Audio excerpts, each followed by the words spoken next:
Hello friends, so today we start the linkage and recombination. Previously we were discussing about the chromosomal inheritance of inheritance by chromosome, means theory of chromosomal inheritance.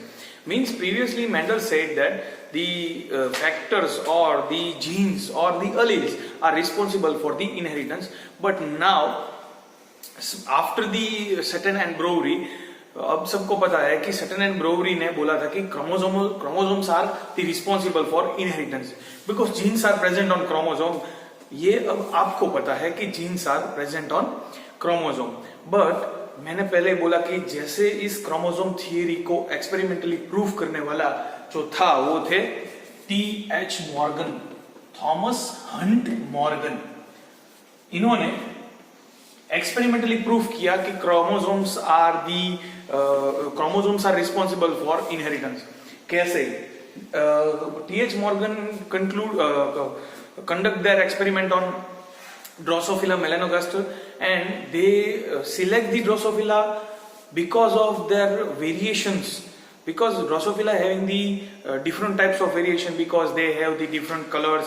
Male have the different color, females have the different color, and they have long and short wings and eye color. They have the different eye color. So उसमें काफी सारे variations थे, काफी सारे colour के variation थे, wings के variation थे. सो उसने ड्रोसोफिला के सिलेक्ट की, और उसका एक और भी रीजन था कि ड्यूरिंग द एक्सपेरिमेंट उसकी काफी प्रोजेनी, उसका जो रिप्रोडक्शन रेट था वो काफी बड़ा था, इसलिए वो काफी शॉर्ट पीरियड में काफी सारे प्रोजेनी बनाती थी. और आप सब फिलियल जनरेशन को स्टडी करके आगे बढ़ सकते हैं और देख सकते हैं कि उनमें क्या रिजल्ट मिला. So he started the experiment with the two Drosophilas. First is a white-eyed Drosophila and the second one is a red-eyed Drosophila. So ये दो अलग-अलग टाइप के थे. अब आपको क्या पढ़ना है कि what is linkage. मैं पहले क्या बोल रहा हूँ कि linkage क्या है.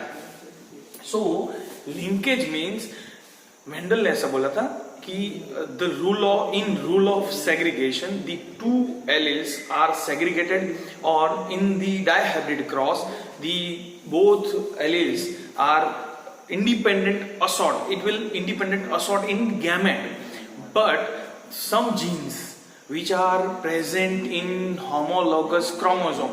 alleles किसको बोलते हैं? अगर alleles हैं तो वो homologous chromosome के पैर पे दिखेंगे आपको. लेकिन जब हम आगे बढ़ते हैं कि अगर जो एलील्स है वो होमोलोगस क्रोमोसोम के पैर में नहीं होंगे, यानी कभी कभी ऐसा भी होता है कि सेम एलील, सेम कैरेक्टर के दोनों एलील एक ही क्रोमोसोम पे, अगर डिफरेंट कैरेक्टर के एलील्स हैं, डिफरेंट कैरेक्टर्स के एलील है, मैं आपको ड्रॉ करके दिखाता हूं. This is the one chromosome, this is the homologous second chromosome. So allele जिसको बोलते हैं कि यहाँ पे कोई एक सिंगल कैरेक्टर है, उसका हम अगर वो मेंडल के डायहाइब्रिड क्रॉस के लिए ले तो यहाँ पे कैपिटल Y आपको मिलेगा, तो उसका रिसेसिव यानी दूसरा जो आपको जीन एलील मिलेगा स्मॉल y, वो होमोलोगस क्रोमोसोम के पैर पे मिलेगा. Okay, then the second character वो क्या था, तो कि रेड कलर, यानी एक रेड कलर राउंड शेप है, यहाँ पे मिलेगा. तो दूसरा उसका एलील सेम लोकस पे होगा, होमोलोगस क्रोमोसोम पे.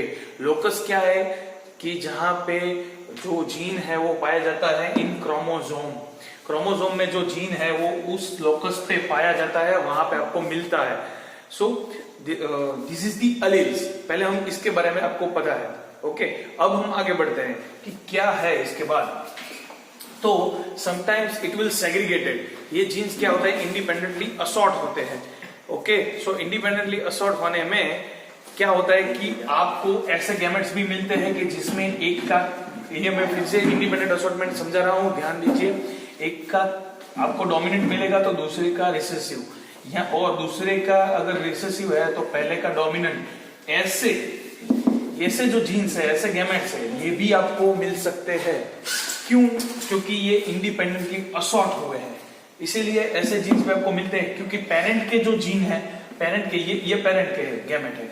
अगर हम ऐसे गैमेट चूज करें तो ये जो गैमेट है ये पेरेंट्स के गैमेट है, और ये जो गैमेट है वो इंडिपेंडेंटली असॉर्ट होते हमको मिलते हैं।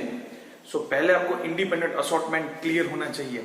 फिर से बोल रहा हूं, इंडिपेंडेंट असॉर्टमेंट क्या है कि ये कैरेक्टर का जीन यानी this will independently assort with, और ये दोनों जो जीन है वो एक गैमेट में असॉर्ट होते हैं।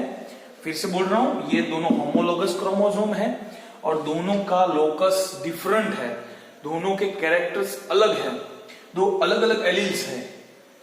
यहाँ पे वो दोनों एक गैमेट में इंडिपेंडेंटली असॉर्ट होते हैं, दोनों के कैरेक्टर्स डिफरेंट है, फिर भी this is the law of independent assortment. ये आपको पता चल गया।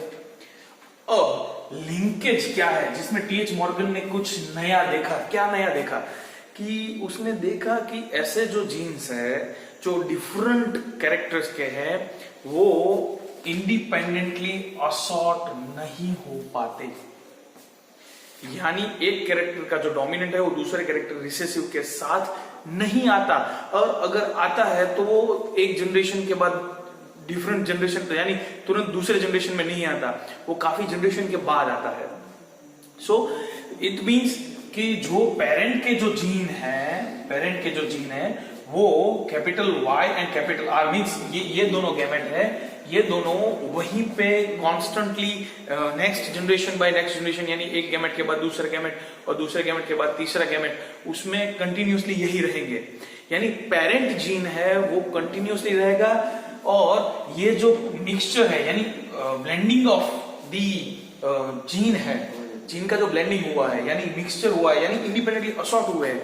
तो मिक्सचर में इसलिए बोल रहा हूं क्योंकि एक का डोमिनेंट और दूसरे का रिसेसिव है, इसलिए तो ये जो मिक्सचर ऑफ जीन है यानी मिलते हैं इंडिपेंडेंटली असॉर्ट होते हैं, ऐसा नहीं होता क्योंकि some genes have the ability to constantly together, वो कॉन्स्टेंटली टुगेदर रहते हैं, दे कॉन्स्टेंटली हैविंग उन दूसरों का एक दूसरे के साथ लिंकेज होता है, इसीलिए ये लिंकेज हम बोलते हैं। और अगर ऐसा होता है यानी दो डिफरेंट जीन एक साथ मिल जाते हैं तो देयर आर कॉम्बिनेशन, यानी इसको रिकॉम्बिनेशन बोलते हैं इन दी सेकेंड और नेक्स्ट जनरेशन।